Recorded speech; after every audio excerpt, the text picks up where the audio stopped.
Hey y'all, hey, what's up? Day 25 of 29. And look, y'all, I got a guest. I have Charlene Ridley here, and I'm super excited. Charlene and I actually connected probably a few months ago now. Hmm. And I was just blown away about by how awesome she is. And the things that she does with her clients and life. She's just amazing, successful businesswoman. And I'm really honored that she said that she wanted to have this conversation today because I posted something the other day, and I'll talk a little bit more about that. And it really prompted us to have a conversation on my Facebook timeline as well as the inbox.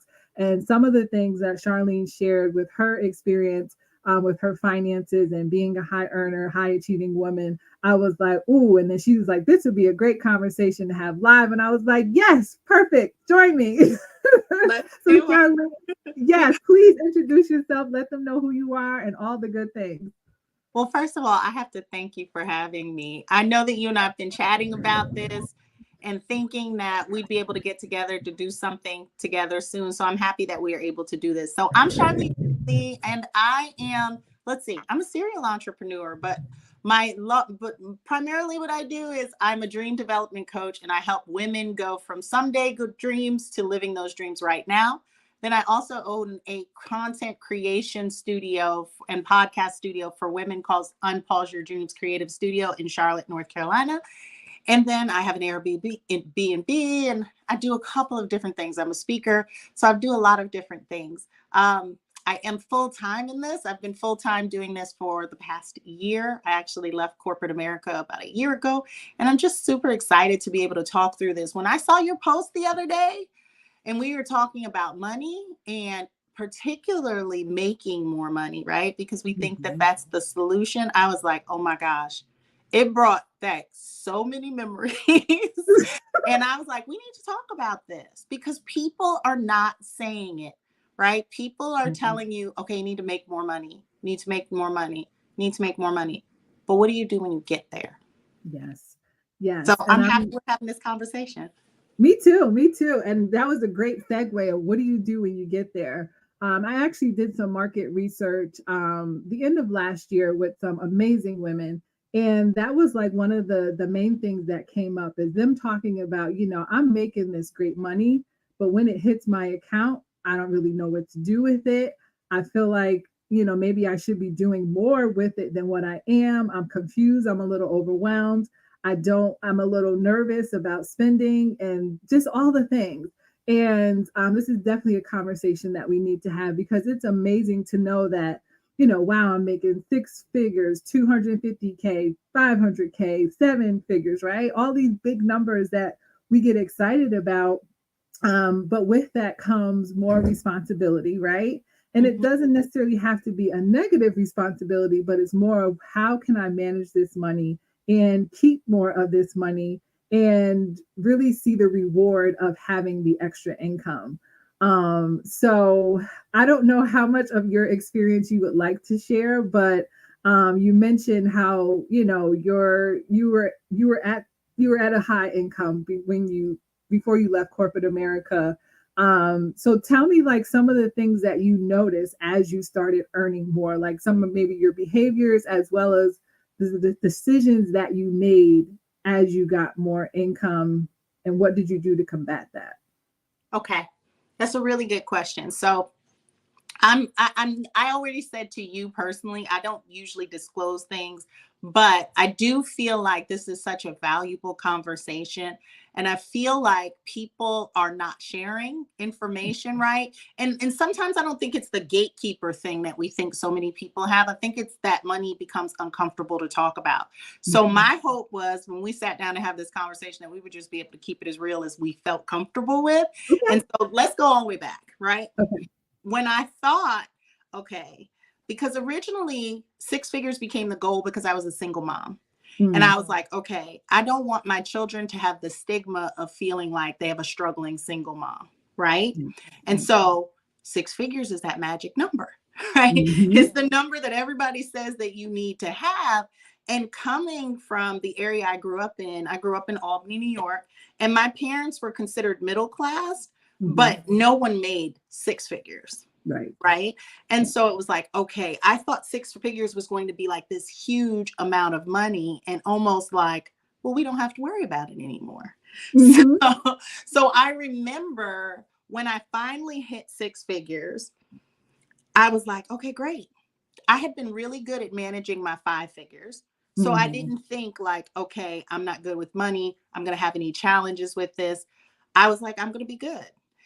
But I also didn't have anyone in my direct circle that had made six figures yet. Ooh, yes. Right. So I'm the first. So I go into this and I remember I was making $109,000. And that sounded like so much money. I was like, I made it. Right. And I kind of threw away the budget. No, not Mm-hmm. kind of. First 9 months, I threw away the budget. Yep. And I didn't throw away the budget because I'm not my dream is not to be in luxury, right? Mm-hmm. That's not my dream. So I didn't throw away the budget to go buy me Louis or this or that. I threw away the budget and I was thinking, okay, yeah, I can afford that dinner out with friends, right? Yeah. Yeah, I can go swipe at Target. Yeah, I can go to Amazon and get whatever I want, right? I can do Mm-hmm. those things. And I didn't think anything about it. But then I got to the 9 month mark and I hadn't saved any money. And I was an Mm. excellent saver. Like when I say excellent, I mean when I was making like $55,000, I could save like 18,000 a year. Isn't it Now, crazy, right? like crazy. But now here I am at 109. I've saved nothing. Mm-hmm. Zero. Not even $50. Right? And here I am at 9 months. And I'm like, okay, something is wrong here. I'm not saving any money. I feel like I should be doing so much better, Mm-hmm. right? But I'm not. Mm-hmm. So when I sat down and I looked at the numbers, the one number I will always remember is 1,500. Ooh, I had eaten out $1,500 talk about it. in that month. Okay, and I need to explain to y'all, I don't eat fast food, right? So like this wasn't like, okay, you just kept DoorDashing or you did stuff like that. No, this was like, okay, we're gonna go out to dinner. But how many times do you have to go out to dinner in a month to eat $1,500 worth of food? That's about 10 times at least. Right. And I felt so embarrassed and ashamed of myself because I had Mm. never been reckless with money. And so then I suddenly was like, oh my gosh, I had this guilt, this money guilt. Like you've been making this money for 9 months. You haven't saved any of it. You're out here eating up your money. My Mm. rent was $1,700 at the time. So I'm eating $200 less than my rent. Wow. Right. Wow. And so I was Mm-hmm. like, okay, it's time. It's time to like fix this. And so I was like, let's put away shame, right? Because shame is not going to serve you. What Yeah. are the things that worked for you when you made less money? Mm-hmm. Budget, discipline, right? And Yep. being able to say, this is what I'm going to do with my money and this is what I'm not going to do with my money. But I also had to get some advice on tax strategies Mm. because I didn't know you make six figures, they're going to tax you at a much higher level. So much so I felt like they were robbing me.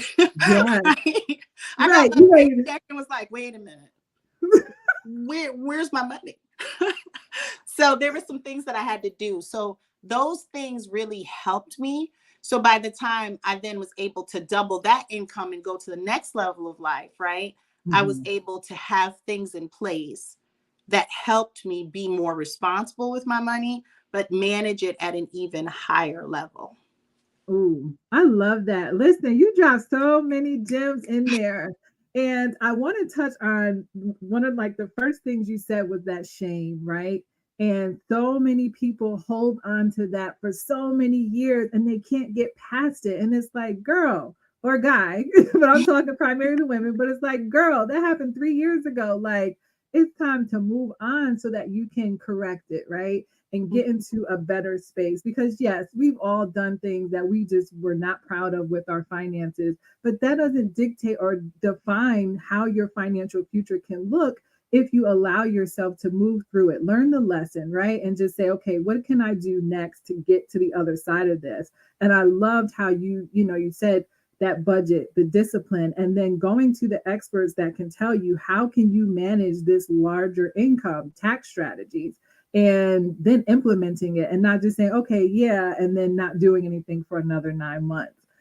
So thank you so much for that. I don't know if you feel comfortable sharing, but what were some of the, if you don't, that's okay. I have a couple of things I can share, but what were some of the tax strategies you were taught to do to actually help with reducing that tax liability? So there were different investment vehicles that they had me look at, right? And then allocating money. So it was before it was, okay, I'm investing in my 401k. But prior to that, I don't recall, I don't think I was doing a match, right? I Hmm, think I was doing the number that was comfortable for me. So it was gotcha. sitting down and looking at my finances and saying, okay, let's not leave free money on the table. Let's take Mm, advantage of the full match. And I think at the time I was at like a 4% match was really good, right? So it was leveling that up and investing in that. It was looking at some different, I believe I went to and got like a Roth or something, an IRA. Look, I'm not good with the terms. no, you're I'll right. tell You're you, right? right. Because I have my financial person and we sit down and we talk about things. But it was finding other investment vehicles, right? Finding things that I would invest the money in that would have tax strategies, right? That would lessen my tax liability, Mhm. because that was the most important part. I had no idea when I was seeking to earn six figures that I was going to be taxed so high, Yeah. especially having children, Hmm. right? Like Hmm. I had two minor children at the time. So it was Yep. like, I don't expect you to tax me, over 20%. I don't expect that. Yep. Yep. But they did. And so it was really sitting down and looking at the vehicles and researching them. I had a bunch of recommendations from my financial planner, and there was everything on the table from traditional retirement vehicles and how we could invest in that. But then there was also things, real estate trusts that we can invest in, right? There was Mhm. also there was something that I said no to, but it was a variable interest insurance fund. Oh, the IUL, maybe? Yes. Okay. Yes, so there was an IUL, but there were all of these options. And I think what was most important about it was having options. But I Mm, will say this, one thing that's challenging is when you don't know, you don't know. So my yeah. financial planner, in that regard, amazing person, but he almost became like God to me, right? Because I Mhm. didn't have anyone in my circle that I could go to and say, okay, what strategies did you use? Yep. Right? Like what's worked for you, what's not worked for you. So when he would sit down and say, hey, here are the things that we can take a look at, it was like, okay, I would go and do my research and see what I felt most comfortable with. But being in finance and money, everyone has different opinions. So Mhm. one person might say yes to IULs, right? Yep. And somebody else might say absolutely not. Same with like whole life versus term life, right? Mhm. All of these things. And so it was really sitting down with him, getting the information of what was available to me, going to do my own research, and then ultimately still feeling a little blind in choosing, right? Yep. Like, Mhm. okay, I don't necessarily know if this is the best strategy, but I have to trust your expertise and the things that I've learned or researched to then go ahead and say yes. Does that Yeah. make Absolutely, absolutely. And I think that's why a lot of people just don't do anything at all because they don't know what to listen to. And then they start, questioning and second guessing, if their decision is the right decision when there's a lot of things. It's really no right or wrong. It's more of what feels good for you and what's best fit for your specific situation and the financial future that you desire. But just actually having someone, taking the first step to actually go to an expert to say, what can I do, is like commendable because some people just won't do it because they have that shame, that guilt, or that feeling of, oh, I should know how to do this. And because I don't know how to do it, I'm not going to raise my hand to say, hey, I need help. Or they may not know who they can trust if they do say, I need help, you that's a know? I understand the trust factor, right? One thing I will say, I think that it's really important to realize that there's no shame in not knowing. Mm, Right. And even for me, I quickly got over the shame of the 9 months, but obviously, right, I'm a coach, right? So I coach myself beyond those limiting beliefs and those thoughts, right? And I just accepted it. But I also gave myself grace to know that number one, you had never made this amount of money. There was mhm, no one else that you knew that made this amount of money. and there were some things that you had to learn, right? Like you had to learn to understand the full capacity of money, right? Like, okay, is six figures as much as you think it is? No, Right. it's not. I now think that when people say you need to make six figures, they're definitely not talking about hundred and, $250,000 a year. They're looking at the 250 and up mark, right? Mhm. Because that's really life changing, I feel like. Yeah. But it was starting to understand those things, starting to ask questions. And I had to let go of the thought that, okay, what could I have done in these 9 months, right? Mhm. That was behind me. I Yeah. could have done things, but I didn't. And that's okay. I did the best that I knew how to do at the time that I knew how to do it. And I still say, like right now, I'm not a financial guru. That's Mhm. not my wheelhouse. But I do believe that there are people that I can sit down with, that I can learn from. There are things that I'm constantly, reading about or engaging in to try to find out new things. But I'm also expanding my circle. And what I'm trying to not do is make money a taboo conversation, Yes. Yeah. right? Because if it's not in my immediate circle, then I need to expand my circle. But as I expand that circle, I need to also find people that are comfortable talking about money so Mhm. that we can have those conversations, because we're all learning and sharing information. And for me, I think that you have to be wise, right? In Mhm. disclosing, but you can't be so afraid that you're keeping your information to yourself and you're not willing to be able to get information from other people. Yes. Yep. Yeah, that's major. It's That's major, major. right? Yes. Yes, because there's just so much of that. Like this is really a good conversation. Because there is so much of that. And then finding that balance of gatekeeping, right? So, you know, at the beginning of this month, before I decided I was going live every single month, there was some things in my head that I was going back and forth for myself. And I'm like, girl, you're gonna give a lot of value over a month if you go live every day. And I'm like, so what?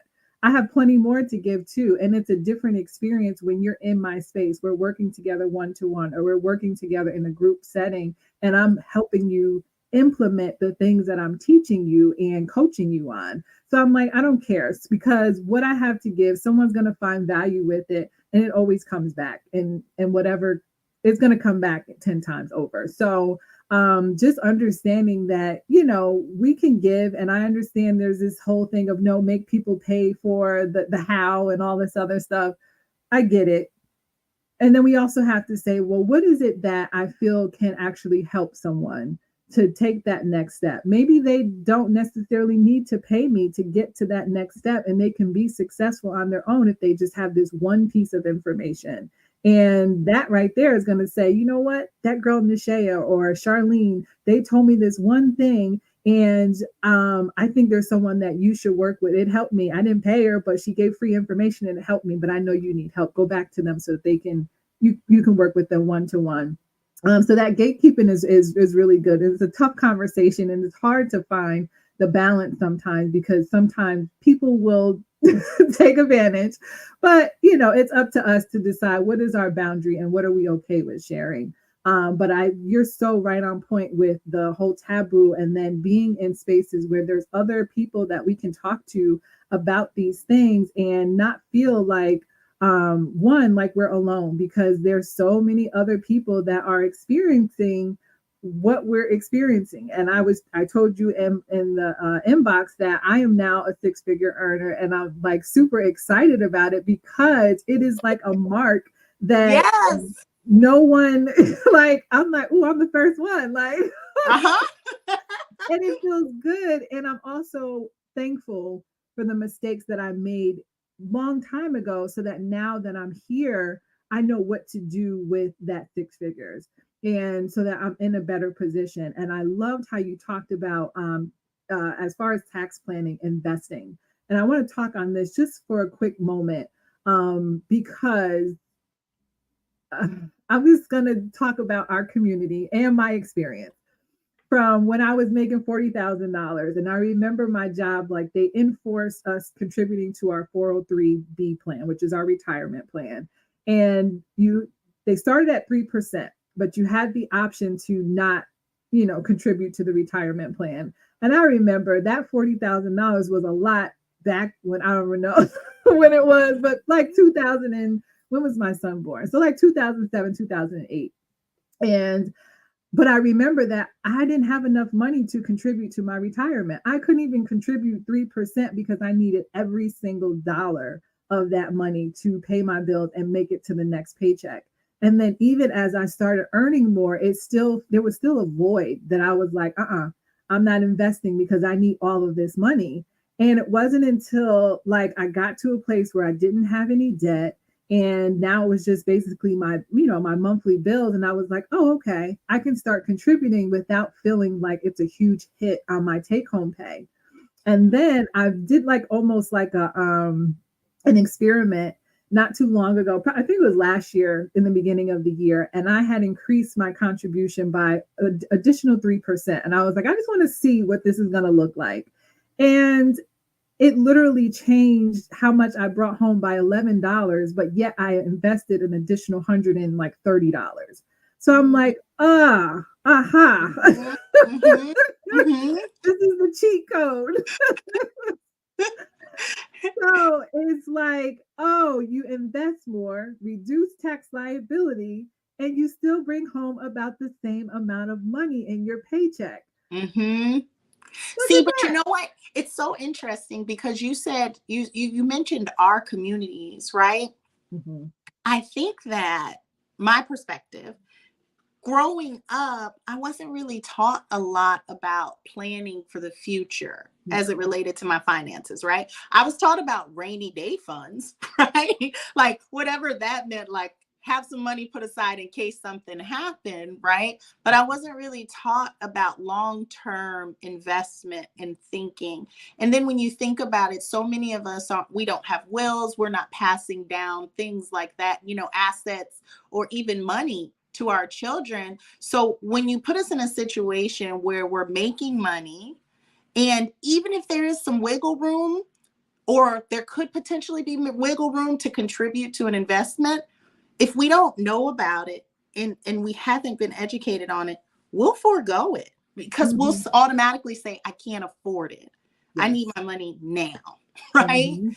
But then to your point, when you see like, okay, you can lessen your tax liability, you're like, oh, but you have to get to a point that you're comfortable with money first Yes. before you're willing, I think, to take that. Because there were so many years that I was like you, I didn't invest anything. Mhm. Retirement, I need to live now. Right? Right. Right. Like I need to live now. And even when, because before I made the six figures, I was, making about 70 or 75 or 80. I still was only investing like one, I think I'd done one and a half. Right? I felt good about my half. But I didn't see the benefit of it. Yeah. I didn't understand it. Mhm. And to be honest, I didn't really get it until it was like, okay, you need to lessen your tax liability. And Yes. then I was like, okay, if I need to do that so you don't take all my money and I feel like I just got robbed every paycheck, Mhm. I Mhm. wouldn't have done it. Yep. I don't think I would have ever maxed out the match. No, no, because that's the thing. It's like when, like you said, when you think about somebody robbing you versus you saying like, I'm gonna take control. I'm gonna take you not robbing me no more. I'm gonna take this money and I'm gonna do what I want to do with it. It changes the mindset and the narrative that we're telling ourselves. And like you said, we're focused so much on the now because you truly do want to have a good quality of life now because you may not ever make it to retirement, but we also do have to prepare as if we are going to make it. So there's also that thought process too that some people have is, well, I may not make it to 65 or 62 or whatever that age is for them. And it's like, I understand that, but what if you do? Then you have no plan set and you're going to be working until the day that you no longer here. And I think the eye opener for me is seeing some of the older people that I know that are at retirement age and they're not in a financial position to do that. And Mm, for me, it's like, I never want to experience that now that I see what that looks like. I want to be able to confidently say, like, this is my retirement year. I'm out. I'm not staying another year so I can grow a little bit more money. No, I want to be like so at peace with the decisions that I'm making now to prepare for the future and the now. So, Mhm. um, You know, when you said that, it reminds me, it was either a TikTok or an Instagram where there was a grandmother and she was like very vulnerable and honest. And she said she's like in her 60s and she's mhm, like $30,000 in debt, no retirement, all of those things. And if I'm honest with you, I don't know that 10 years ago it would have hit as much as it hits now, right? mhm, But now I'm like, wait a minute, because I understand from a different perspective, right? Even when I think about, okay, let's talk about not even just contributing to your retirement as a way to lower your tax liability, but let's think about things like home ownership, right? mhm. A lot of us feel like, oh, I don't see how I can save for a down payment, but there's an opportunity, right, for you to even take a withdrawal from your retirement to purchase a home, right? Yeah. So there's all of these different wealth building strategies that I'm now aware of that were completely off the radar 10 years ago. So 10 Mhm, years ago, I wouldn't have necessarily thought, oh, wow, this 60-year-old grandmother that has $30,000 in debt and no retirement, it wouldn't have hit me the way that it hits me now. Because now I'm like, wow, if she just backed up 20 years and in her 40s did something different, mhm. right, then life would look different right now Yeah. and she wouldn't have to have that stress. And I think it is about planning for it, even if you don't know if you're going to make it there. Mhm. Like whatever you decide, whatever your intention is, if you want to have a good life, then you need to be intentional about that today because your tomorrow is made today. It's Yeah. not made then. So Mhm, I mhm. think it's so important. And I think it's important to have these conversations. And even going back to what you were saying about gatekeeping, I feel like as long as there's a free flow of information, there's always value exchange, right? And people are Yeah. going to, and even if someone doesn't hire either of us for our services, right? If you can become 1% better in your life, because you're not going to be able to do all of the things that we discuss. Mhm. That's just not natural. One, people don't retain that amount of information. Yeah. Right. Right. And then you're talking about something that may or may not be completely foreign to you, right?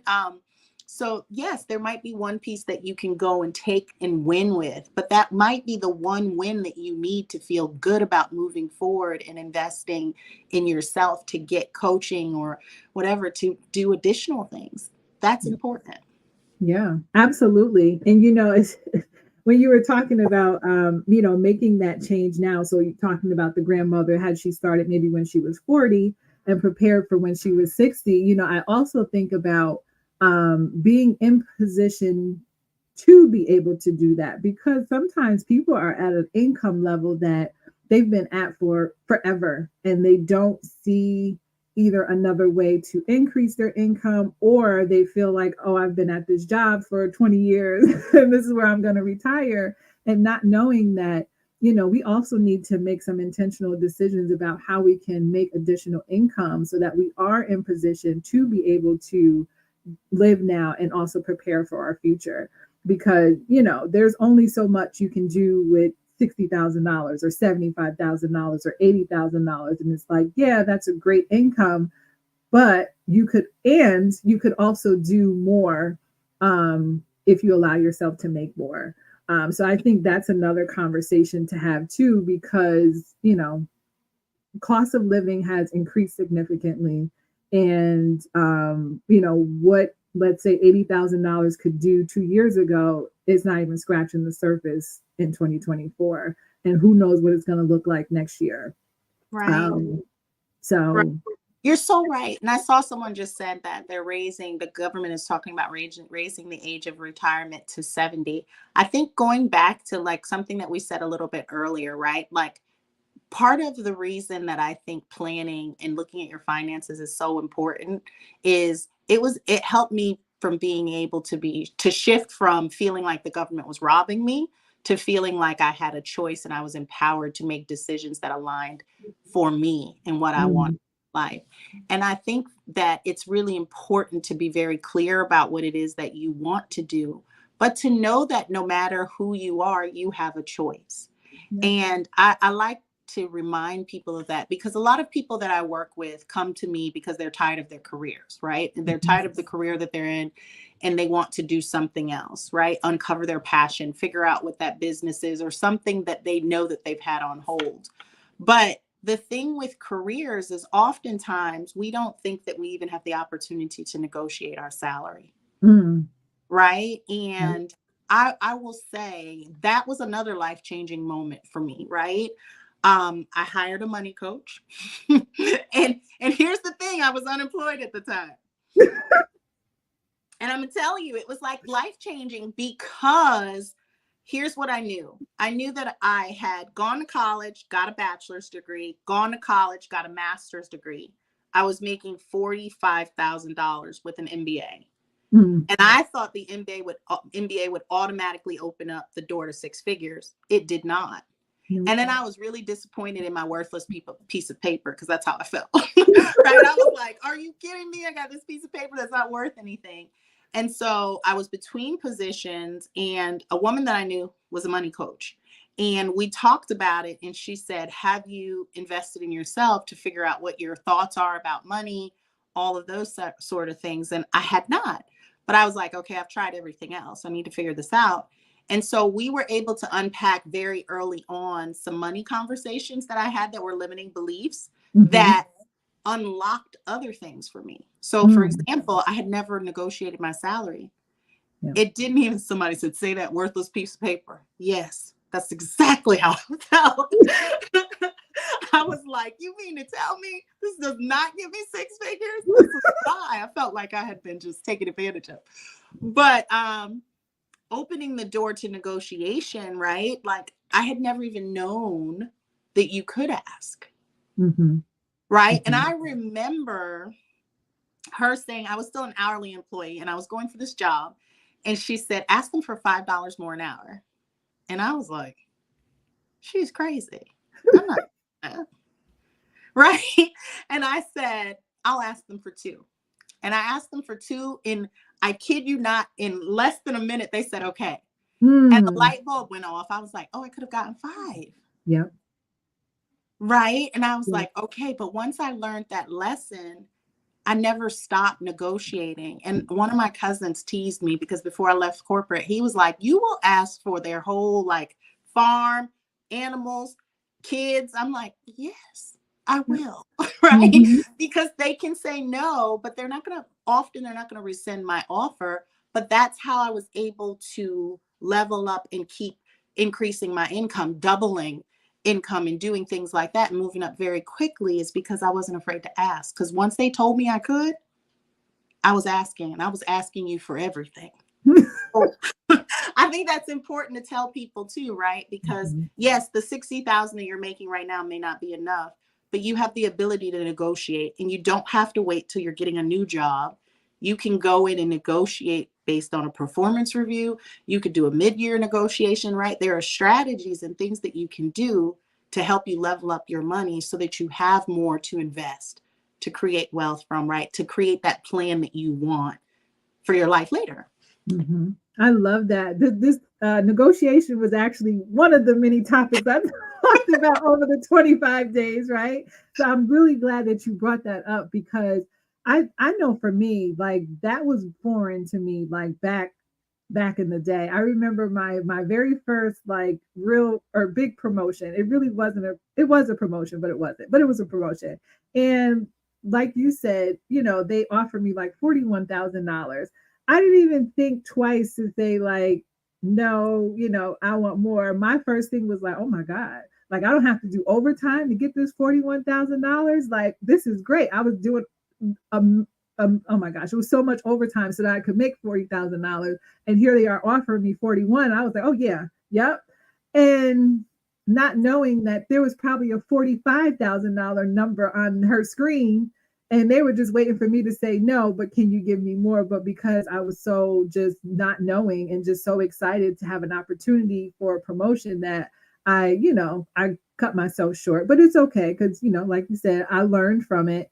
Yeah. um and then there's the other side of it, of, well, if I ask for this, and they may look at me as if they may take it back, right? So they may say, well, you know what? Now that you're asking for this extra $10,000, no, we're going to give it to somebody else. And then there's this feeling of, oh my gosh, I might lose out on this opportunity.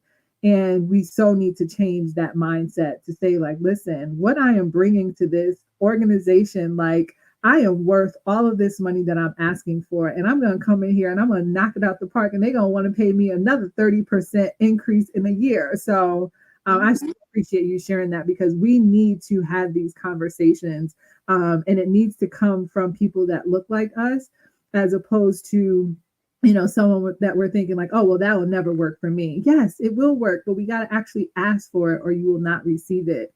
It's so true, because the money coach that I told you did not look like me. Mhm. That's why when she said $5 more an hour, I looked at her and was like, no. Right? Because I honestly, and it's so interesting, because I had never thought of race in a limiting belief for me prior to that moment, right? But when she told me to ask, my initial thought was that might work for you, but it won't work for me. Let me ask for two. Mhm. Because I was going to test the water to see, Yeah. but I wasn't going to jump in the deep end. The $5 more an hour felt like jumping in the deep end, right? And I'm grateful for it, because I never regretted not asking for the five, because once I learned to ask for the two, then the next time I could ask for the 30,000. The next time I could ask for the 60,000, right? And so that is a skill that you have to learn and develop and do over and over and over again. And it gives you the confidence to say, okay, I know what I'm worth. And then you just start having different negotiation strategies. Like my last negotiation, they said, the money that you're looking for is not what we can pay. And I said, okay, then let's talk about a different pay band, right? So let's talk a different title, because the money is available.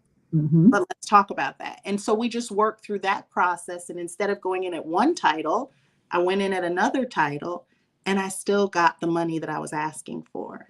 Yeah. Now, I will tell you, I learned once I got there, it was less than what it would have been, what the offer was too. But it was such a tremendous jump from where I was at. I didn't care. Right. I didn't care. I did not care. So learning those skills and applying them is so important, and learning them from people that look like us and say, yes, you can ask. And I'll tell, the people watching, just like I tell my people, yes, they have the opportunity to rescind your offer. I'm not going to tell you they don't have that. Yeah. But in the work that I've been doing, and I've worked with hundreds, probably thousands of people now, right? I've not ever had somebody come back to me and say, I asked for a negotiation and they rescinded my offer. And I will say this, if you do run into someone that rescinds your offer because you've asked for your worth, then I believe that's a red flag, right? Because that's a company that is not valuing, one, employees asking, speaking up, acknowledging their worth, right? Yep. And if they don't if they don't acknowledge or align with your own ability to self-advocate, that's not going to be a good role. Nope.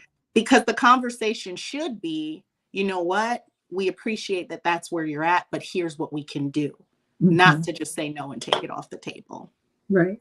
Right. Because then they're not going to promote your development and your growth once you get in that position. They're going to want to keep you right there. Like as soon as you start saying, oh, let me go to this leadership thing, or let me start doing a little extra, they're going to, we ain't hire you for that. No, exactly. And they don't want you to advocate for yourself either, right? So if you had to go to your boss and say, you know what, I'm stretched a little bit thin with my workload, or I can't do all that's being asked of me in the time frame that you're giving me, they're not trying to hear that either, right? Because we don't want any feedback from you. Right? We want you to sit there and do what we've asked you to do with little to no comment. And then ultimately, that's not a healthy work environment. So I say, if they do rescind it, that's a gift from God. And you just go, okay, cool. That was going to be a toxic workplace. And I'm glad I'm out on it. Yeah. Because then you'll be looking for a new job in 6 months. Like, man, why did I say yes to this? Why did I say yes? That $2 wasn't worth it. 6 months. You might be there in 30 days. You're thinking, can I get a new job already? Or is that I've come across those people before, and man, like the whole office would be talking about them, but it's like they were smart enough to leave because they knew, like, I'm not dealing with this. Y'all can stay, but I'm out. So Right. yeah, Right. It's about we being can talk what about. you want. So I think, man, so many good things like have come out of this conversation. I just feel like there's so much value in just the reminder that one, you can ask for what you want. Two, be aware of what you're asking for. So if you're thinking of six figures as being a lot of money, it is not. It is definitely a goalpost and an achievement that is worth celebrating, but it is not that we made it. It's not that we made it. We can throw the budget out moment, right? And Mm-mm. everything's on me. No, it's not that. No, Yeah. it's not. Or unlimited swipes at Target. It is not that. It is actually being very mindful and diligent with your budget and not being afraid to say, I'm glad that I just said budget again. It's not being afraid to say, that's not in my budget, Yeah. right? Because here's the thing, when you're making more money, if people know, and they don't have to know the number, right? They just know that you're doing well.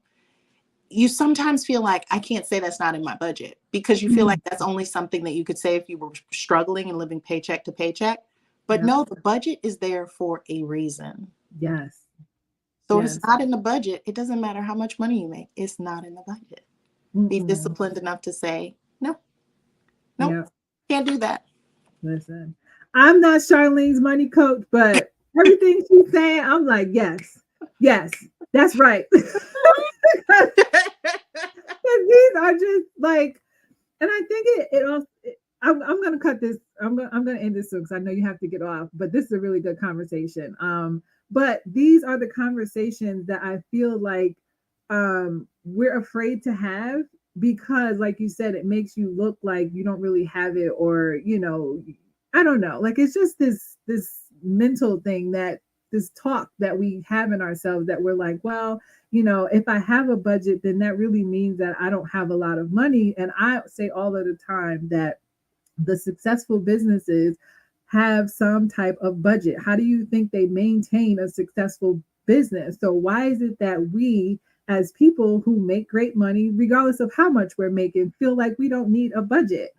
And I just say that all the time because I'm like, wake up. But I understand, I give people grace because I understand they're not where I am. And I love that I can be able to support people and really help them start shifting what they're thinking and saying about a budget because it doesn't have to be a restrictive type thing. It's really just a plan of where you want your money to go and give your money direction every month. So even if that's you spending saying, listen, I want to spend $400 a month on shopping because that's what's valuable to me. And I'm not going to spend it on anything else, but I'm going to save, I'm going to invest, I'm going to, whatever, then that's fine. But have a plan for your money so that, like Charlene mentioned in the beginning, you're not getting to 9 months from now and you're saying, where did that $1,500 a month go every month?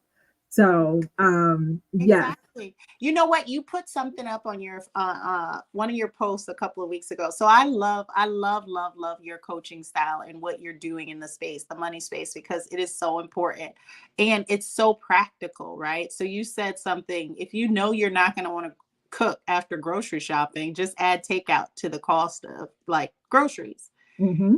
And it's little things like that, right? That are practical that they don't feel. I think people avoid budgets because you think it feels restrictive, right? Yeah. But I love when you said, give your money direction because Mm-hmm. it's not restrictive. And let's just be real. Doesn't matter how much money you make. If you have no direction for your money, you trust me. I just told you, you will be $1,500 in on eating out, right? And then you will be sitting there looking at like your money, like, how did that happen? Mm-hmm. Because there's this false idea that I've got it, right? Oh no, okay, this isn't, because we're not looking at it in totality unless we're looking at the budget, Yes. right? We're just swiping the card, Mm-hmm. just swiping the card. And Mm-hmm. so it's so important to have a budget. And I think as you're growing and even in every stage of your life, having someone that can advise you on where you're going, right? Somebody said the truth is we have money because of a budget. That is so true. Going Mhm. back to your example of like companies, right? I always think you should run your life like a corporation, Yes. but there's no Fortune 500 top earning company that does not have a budget, Nope. right? There's not. Because imagine what that would be like. Every individual manager of every department is just like, yeah, get it. Right? Get the nice pens, get the extra notebooks, right? Like something is like office supplies in a major company. You know, the last company I worked for had 200,000 employees worldwide. Mm. Mm. How would you manage money if everyone in that company just was able to swipe it, spend, order? The company Yeah. would be bankrupt. Yeah. So we do need to run our lives like that. Budgets are good things. They are Yes. very friendly, and you should continue to have them no matter how much money you make. There's no shame in saying it's not in my budget. And if Mm-mm. it's really important to you, put it in the budget. Exactly. Listen, we're gonna close out there because me and Charlene could be talking about this all night. Charlene has a hard stop. We could. I kind of want to keep going a little bit, but we're gonna stop. Well, I can give you 5 more minutes if you want to keep going. Okay, let's go a little bit longer. Okay. Um, yeah, like This I is a good love where you. conversation and it's so Mhm. necessary. It Yes, is so I necessary. love. I'm sorry, I didn't mean to cut you off. That's I love how you just ended that, and you said we need a budget no matter where you are in your income because it is like it's just something that needs to be said over and over and over again, and not there shouldn't be this shame or this embarrassment to say that I have a budget and I'm okay with following it. You know, it's funny because my family calls me cheap and then I'm not cheap. It's just I have a budget and I follow it. me too. You know, it's so funny. People call me cheap all the time, but then they'll say stuff like, I'm very much into holidays, right? Mhm. And so like Christmas, my house looks like one of the holiday movies, you know? But people, my friends will say, you know, she's so cheap, but she'll buy like decoration. But guess what? Decoration is in the budget, Yes, right? So if yes. you see extra lights or something like that, it's something that I know brings me joy. So I've Mm, increased the budget in that area for those specific months to be able to accommodate that. yes. But no, I'm not spending $300-400 on anything else, right? Like I'm not doing it because it's not important to me. Yep. Yep. And I'm not cheap because of it. It's a no. Mhm.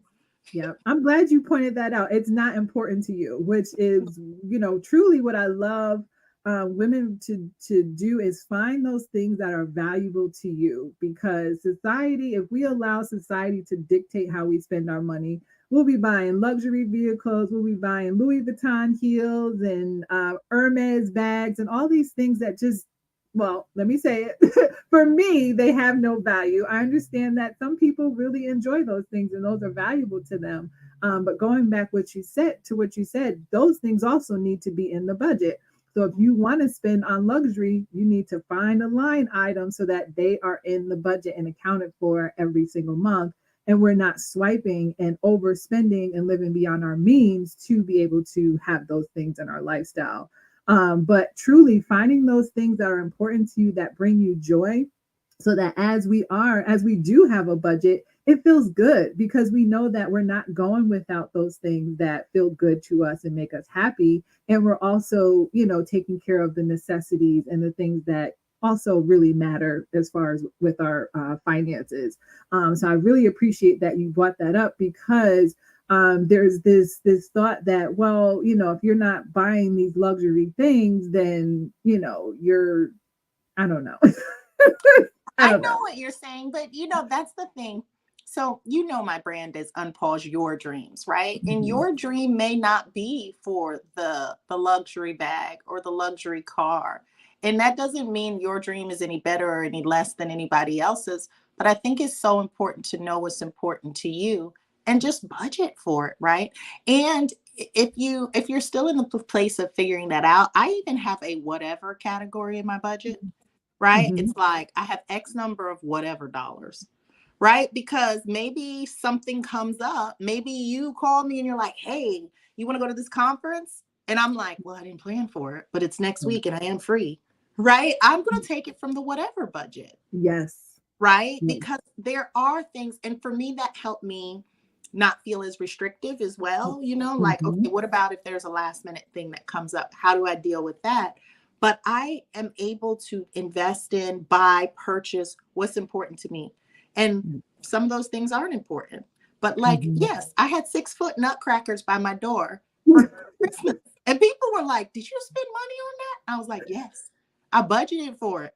I bought one 1 year. The next year I bought the other one, right? Because yes, I could have gone out and bought both of them, or I could have put it on a credit card, or I could have done that, but I didn't want to do that. Mm-hmm. It was important to me. I budgeted for it, bought it. It brought me joy. Yep. Doesn't have to be anybody else's way though. No. So I think that is just so important. And I think so many topics that we've hit on have been important. I guess one thing I would have to say, and because I know we're coming close to our time, is we need to have more of these conversations.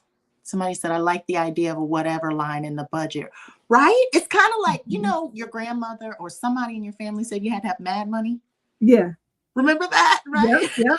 Yep.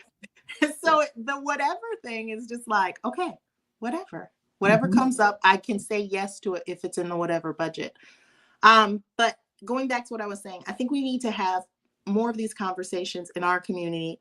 And I think that it's really important because if I'm thinking about why I feel like we in our community, especially when we become high earners, don't talk about money, is because we have this fear that if I let people know that I make money, they're going to ask me for something. Right? And that may or may not be true, but here's the reality. If they do ask you for something and you don't want to give it, you can still say no. Yes. Because going back to this conversation, if it is not in the budget to give you a loan, then it's a no. Yep. Right? And it's okay, but we can have these conversations. We can talk about these things because that's how we all grow and raise each other up together. And I think that's so important because there's enough out here for us to all eat, for us to all win, right? But when we win, what are you going to do with it? That part. So Charlene, I'm going to allow you to say your closing remarks because I know you have to log off, and I'm going to finish out and say what I have to, do my whole spiel about my academy. But go ahead and please do your closeout because I don't want to hold you up. All right. So I want to really just thank you for this conversation. I'm open to continuing any more conversations anytime you have a chance, but I thank you all for listening. I am, again, Charlene Ridley. I'm a dream development coach. And so I do have a program that is actually starting in a week, and it is called 90 Days to Dream. And in this program, we go from what you're thinking about or what you've wanted to do to actually doing it and to making it a reality in 90 days. I know that sounds really aggressive and incredible, but a lot of times if you get out of your way and you stop overthinking things and you have the direction, the support, and the plan, right, and the tools, you'll be surprised what you can accomplish in 90 days. So if that's something that's interested in you, you can visit my page. You can also visit me at unpauseyourdreams.com and learn more about that course. Thank you for your time. Excellent. Find her on Facebook. Go ahead and find her on Facebook, or like she said, unpauseyourdreams.com. I'll put it up on the banner. And on Facebook, you can find me at Charlene Ridley, Ridley. Awesome. I'm going to do my spiel. If you have to log out, please feel free to do so, but you don't have to leave if you don't want to. I appreciate your time, Charlene. Thank you so much. Good night. All right, I'm going to put it up on the screen. You can visit Charlene's website or follow her on Facebook, Charlene Ridley, and go ahead and friend request her, follow her, message her, however you want to connect with her. But I wanted to share because this conversation was so powerful tonight. And the beauty of this conversation is this is exactly what's happened in my online community, the Money Haven Academy. We are starting back up March 6th of this year. And I am super excited because this is truly an opportunity for high achieving women who are making that great money, but they're not quite sure what steps they need to take once that money hits their account. We don't want you to get in that space where you're spending $1,500 a month on food and not sure and don't know it until 9 months from now because you're not taking the time to look at your spending plan, look at your budget, or have any direction for your money. So the Money Haven Academy really is an opportunity for you to be in community with other women who are also high achieving women. They're ready to crush your money goals. You want money coaching from me, and you really would desire to go through my 6M Wealth Acceleration Method, which truly is going to position you to have that financial foundation, because we're going to address the money management. We're going to address the money mindset as well as your money moves, right? We're going to be intentional about what we're doing with our finances so that as you leave the membership, you are going to walk away with a value-based spending plan. You are going to be building your savings with ease. You're going to be paying off your debt faster. You're really going to love on money and really appreciate your finances in a way that you've never appreciated before. You're going to be able to have those conversations that Charlene just talked about, of saying to your family or your friends, it's not in the budget. No, I don't want to loan you that money. No, I'm not in position to do that, without having that survivor's guilt that comes with having the extra income, and then also feeling like you have to take care of the family because you now have that extra income, right? We are going to work through all of that so you are implementing as I am supporting you through my methodology, so that you can truly be an empowered space by the end of this year. You do not have to stay in the membership if you don't want to stay after a few months or 4 months or 6 months. You're like, listen, I got it. But listen, like, you don't want to leave it, because we are truly working through every step of that, right? And really increasing your financial wellness so that as you are building a healthier relationship with your money, you're also building a healthier relationship with yourself, so that you now have the control over your spending and you're an empowered buyer and not wondering like, man, I have no control. I done went on Amazon and I done shopped and I have no idea what I bought. And by the time I got it, I don't even want it. No, we're getting rid of all of that as we work through the membership, the online community. So if you desire to be a part of the Money Haven Academy, you can click the link. It's either up or down in the description, right? Or you can message me if you're not quite sure if it's a good fit for you. And if you're like, listen, Nishaya, I don't want to be in a community. I want one-to-one support because I need to have my plan and I need to get it done as quickly as possible because I'm ready to see some changes in my finances,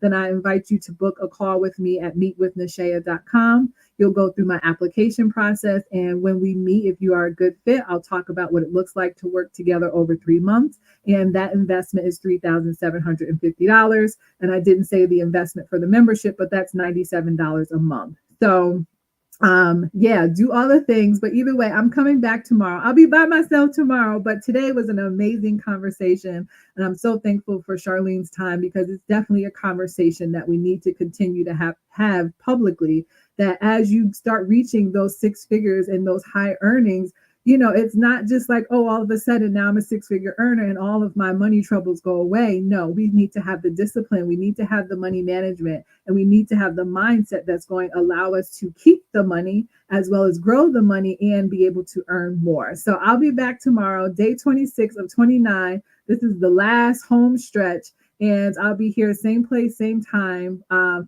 p.m. Eastern Standard Time. And yeah, tomorrow, what are we talking about tomorrow? Tomorrow is it's okay to ask for help. And I think that's something that we touched on a little bit today. So we'll go deeper into that tomorrow. So y'all have an awesome evening. Stay safe, and I'll see y'all later.